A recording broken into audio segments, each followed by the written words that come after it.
The ability to live from the income of your personal resources. This should be every person who lives in a free country, especially a capitalistic country. This should be everyone's goal. Now, how many resources you need, right, depends on how you want to live. But if you wish to live modestly, it doesn't take all that many resources over a fairly brief period of time to have enough resources to live modestly. If you wish to live more lavishly, of course, you need to accumulate more resources. But that's my view of financial independence, so that you can live from the income of your resources.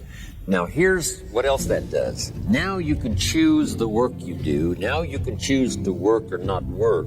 Now you can work not because you have to, but because you want.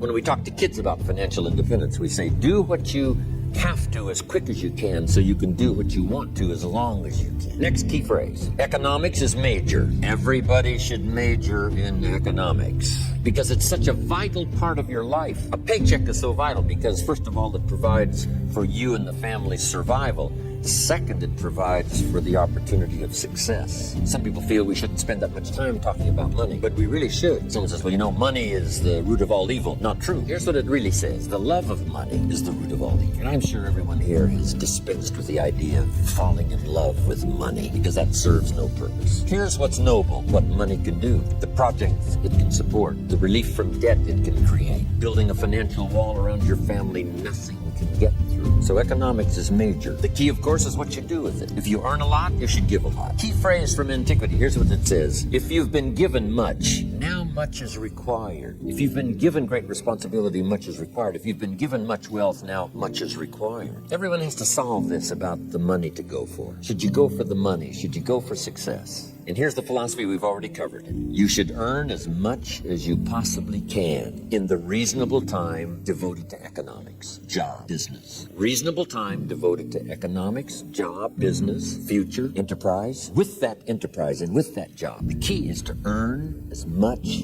as you possibly can as you balance your life with everything else. Not at the sacrifice of your friendships, not at the sacrifice of values, not at the sacrifice of integrity. Let's talk now about what to do with the dollar, especially for teenagers and for kids. This is really important because this is one of the best places to start when you're like 15 years old, mid-teens. This is a great place. What to do with the dollar. Now, here's the tendency on attitude because attitude determines so much of our lives. What difference does it make if a child has $1 when you ask what should he do with it? It's only a child and it's only $1. But see, here's where it all begins. Your financial journey begins with what you do with the first $1. It's where it begins. Now, sure, you can do the wrong things and finally correct that, get on a better path, but it all begins on what you do with your resources. Jot this phrase down. It's one of the best for the weekend. Here's the 2 challenges of life. Number 1, the development of our full potential. That's challenge number 1. Challenge number 2 is the wise use of all our resources. That sums up life in general. The development of all of our potential and the wise use of all our resources. Because when I met Shof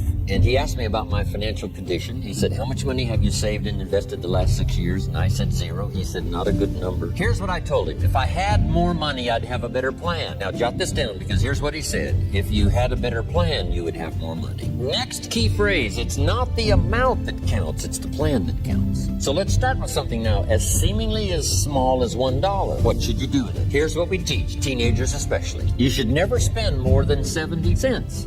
Never spend more than 70 cents of each dollar you earn or each dollar that comes your way by gift or by labor. Now, you've got to have some plan what to do with your dollar. I've developed this little plan simply for suggestion, and then you've got to do the rest to revise it and do whatever you want to with it. But here's what I teach. Never spend more than 70 cents. You got to pick something, some number. This is the best one I could figure out. Now we've got another 10 cents and another 10 cents and another 10 cents, which is the 30 plus the 70, which is the full dollar. So we spend nothing more than 70 cents. Now, what do we do with the other 30? Here's some of the most important information. 10 cents is for charity or for church or whatever worthy projects you think you might engage in.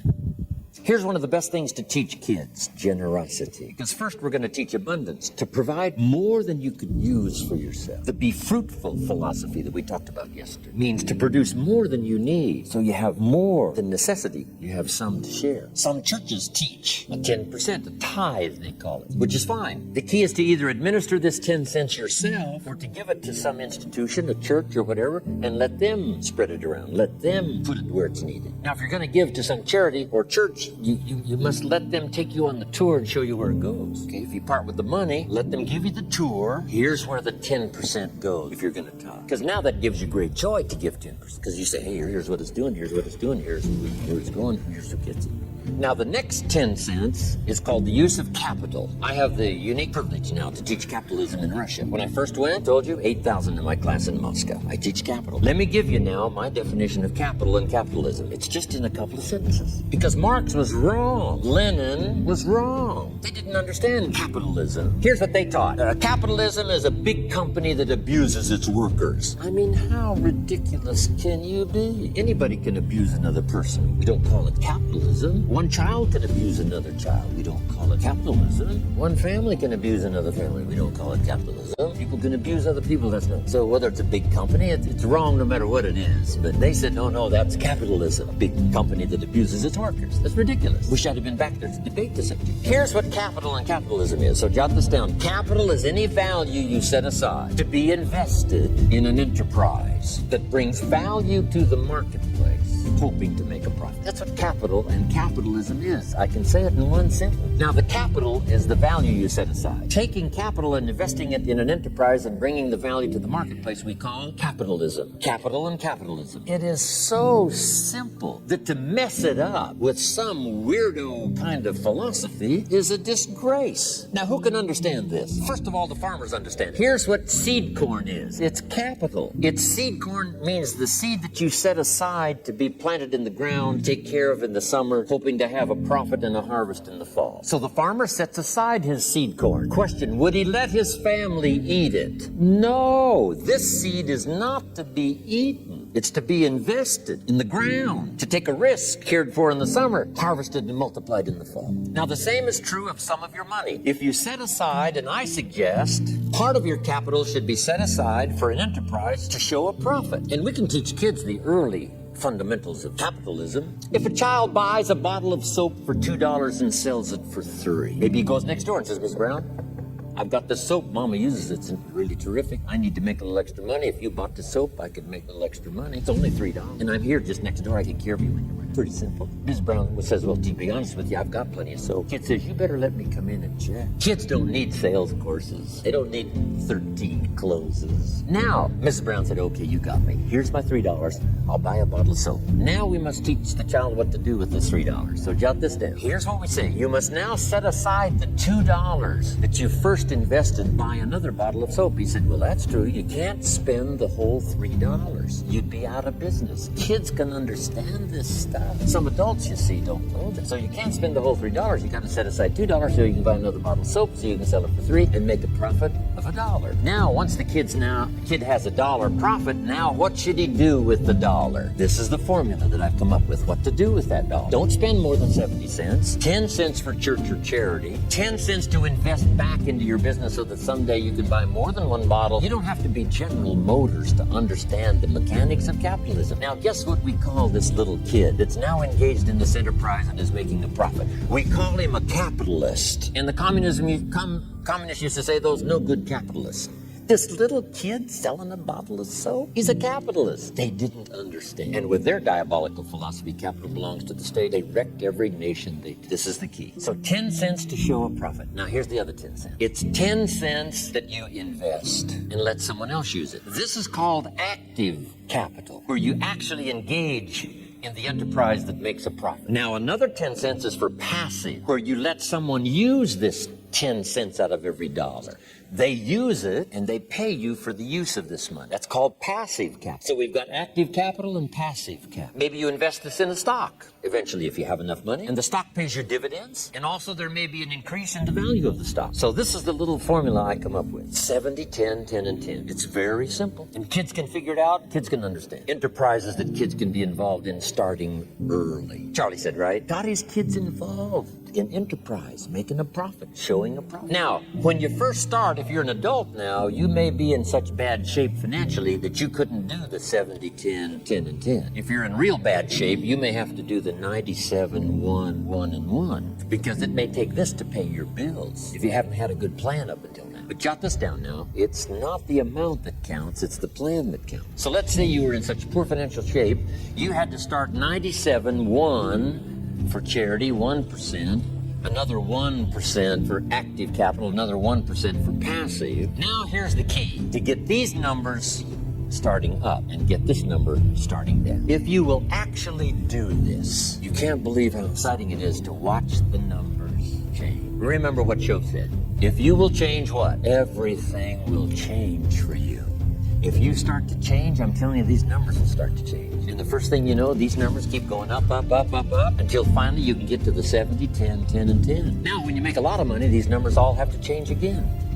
You know, if you're making fortunes, you can't spend 7%. That would be obscene. I probably spend less than 10% of my income. So this number, this is where I had to start, 97, 1, 1, and 1, finally getting to 70, 10, 10, and 10. But now as time has passed for me and my fortunes have increased, this 70 has gone way down to 10. And now you can imagine if the 70 has gone clear down to 10, you can imagine now what these numbers will. These numbers now, off the scale. Here's what it is, a good plan to consider. So make this note. It's your life and it's your future and it's your economic. This is just a suggested plan. You can tear this one up and develop one of your own. I'm just here to stir the pot. I'm here to stir your mind, to get you to think. Now here's 2-3 more keys on financial independence. Here's number 1, keep strict accounts. Part of it is just for habit, and the other part is for self-esteem, and the other part is for future benefit. Keep strict accounts. It's just a good habit to have. It's like picking up the trash, not throwing the toothpick cellophane on the floor. It's just, it becomes the person you are. Keep good accounts. Here's the next one. Pay your taxes. I finally became a happy taxpayer. Here's what paying taxes does. Feeds the goose that lays the golden eggs called American opportunity. You say, well, the goose eats too much. Probably true. But make the note, better a fat goose than no goose. Here's the next key.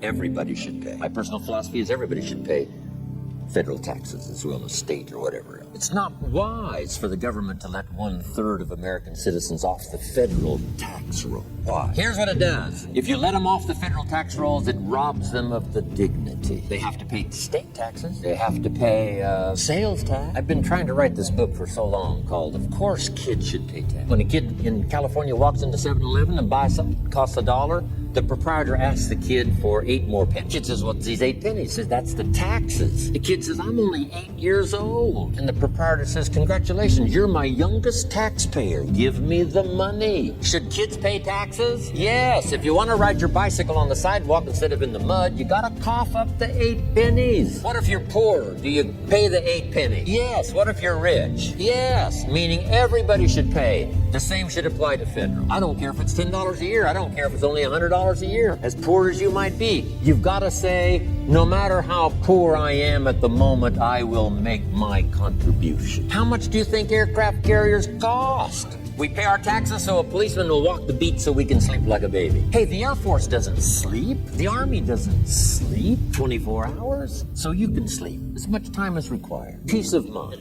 You got that down now? I got to pay from my aircraft carrier. I got to pay some young volunteer that risks his life on night landings on an aircraft carrier. You got to pay if you want that kind of security in the world. Of course, we may disagree sometimes with government policy and all the rest, but I'm telling you, everybody needs to pay. Now, here's one of the best stories ever written. According to the record, Jesus and his disciples one day were at the synagogue, and on this occasion, they had an interesting project, and that was to stand outside the synagogue as people started coming in, putting money in the treasury of the synagogue. And as Jesus and his disciples stood outside watching the people come by, putting their money in the treasury, it said some came with large amounts, put them in the treasury. It said some came by with modest amounts, some came by with small amounts. Then along comes a little lady, and she puts 2 pennies in the treasury. And Jesus said to his disciples, look at that. They said, 2 pennies? What's 2 pennies? He says, no, you don't understand. She gave more than everybody else. They said, 2 pennies is more than everybody else? He said, yes, because I'm positive her 2 pennies represented most of what she had.